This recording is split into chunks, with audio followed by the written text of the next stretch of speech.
Hi everyone. Welcome to my talk. Today, we're going to learn how to apply the sort and filter functionalities on local storage. We use the Room database for local storage and Kotlin Flow to make things reactive and efficient. If you prefer to read a blog post, a link to my Medium article is posted in the description below. If you're new to the Room database or Kotlin Flow, pause the video and read the articles that I linked in the description below.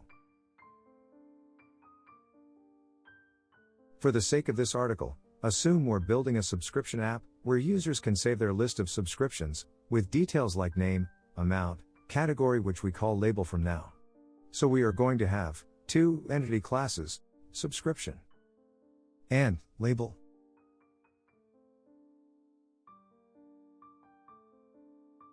Data access objects DAO are where we write Room database related queries that can be understood by SQL. Here we need to implement queries related to filter and sort. Sort comes with two variants, ascending and descending.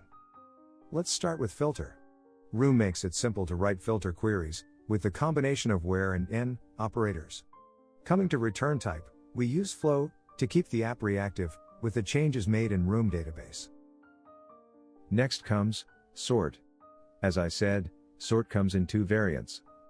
So we'll have two functions, one for name and another for amount.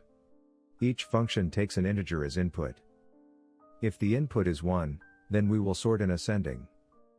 If the input is 2, then we'll sort in descending. Coming to the query part, we will use order by with case and when operator combination. Next comes a combination of the sort and filter.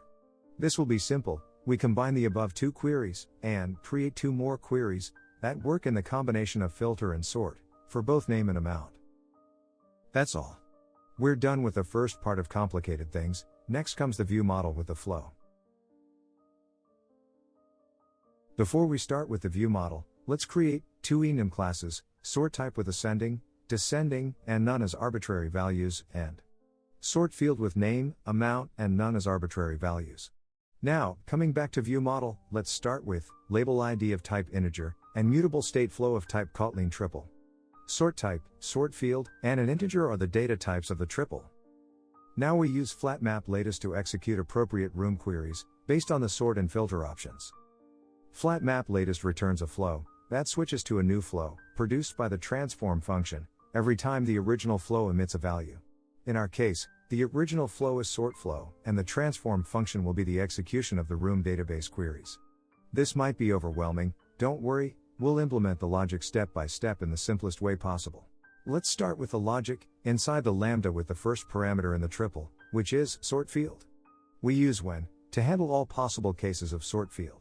Inside every possible case, we check if the filter is active using the third parameter and execute Room queries accordingly.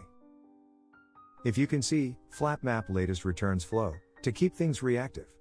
We need to convert it to live data, which we can observe from the UI layer. We can do this using the asLiveData extension function.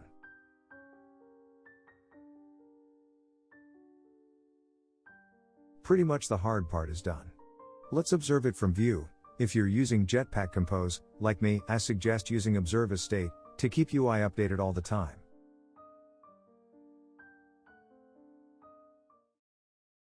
To update the sort or filter based on the user selection, you can create a simple function in the ViewModel and update the sort flow like this.